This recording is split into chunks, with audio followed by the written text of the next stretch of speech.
Hi, this video we're going to introduce a concept called a function in Arduino programming, and we will use this servo motor as an example to introduce function.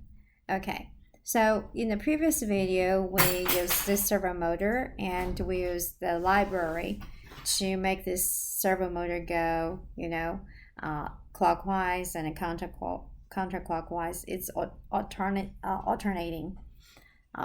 However, if you have a project that might need a lot of motions, for example, if you have a robot that needs to go forward and then maybe go left and then go right and then maybe go another left and right and then forward. I mean, it could be like a bunch of hodgepodge of different motions. And it's going to be too much to put all those in the programming, right? So that's the reason we want to introduce a function. So let's go over to this code, original code. And there's nothing different. We introduce a servo library and we give the name of this motor called ENGR, and we attach pin number 9 to it. And this one for loop here from 0 to 180, that is to make it go clockwise rotation. And this is for 180 to 0, that's going to be counterclockwise rotation. How about we set a goal now? For this project, we're going to go like, clockwise first.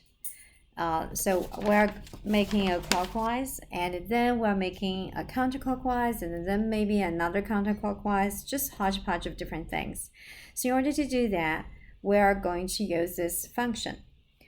To make a function, basically you give a name. What we're going to do is after the void loop, after it, at the end of the, I'm going to stop simulation first. And at the end of it, I will start with a void. And I'm going to call this clockwise. How about that? We just say clockwise rotation. You can give any name. And then with open and closing parenthesis and curly bracket, what do we have here? I want to make this, the whole thing here, that's our for loop, right? This is to make a clockwise rotation. So, and here, that's going to be our curly bracket. All right, and I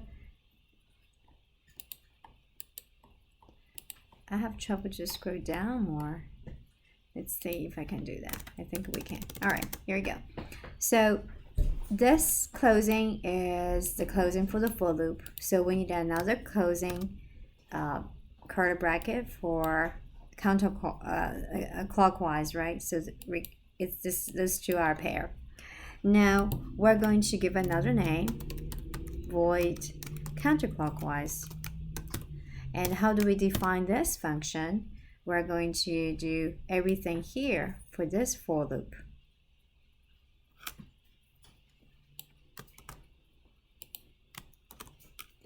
And then we need another curly bracket to closing up this counterclockwise function.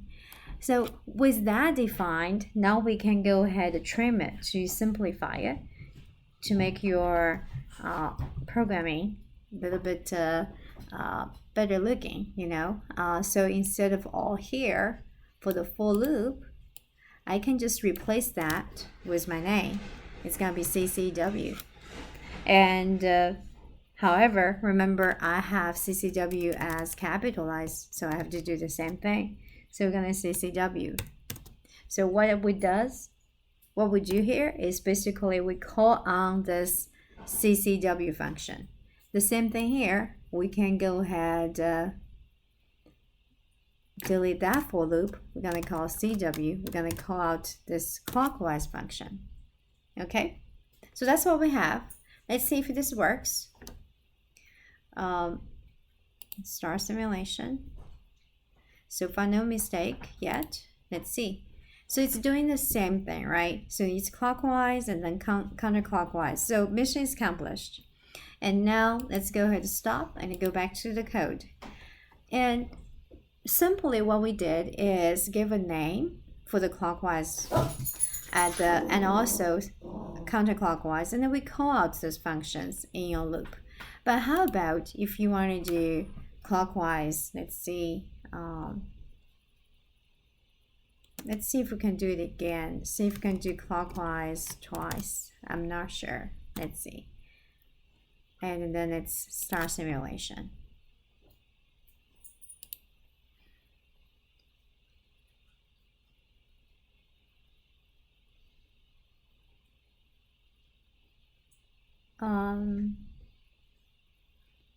So counter clockwise, and counter clockwise. Okay, so it's doing something. So what we're trying to do is you replace the clockwise. You can do those motions in a different order, mixed order, and for example, like what I said, if you have a robot that's gonna make a different maneuver, then you can call out those maneuvers. Then will make your programming very sleek. All right, that's all for this one. So this is about function in Arduino. All right, see you next time. Bye.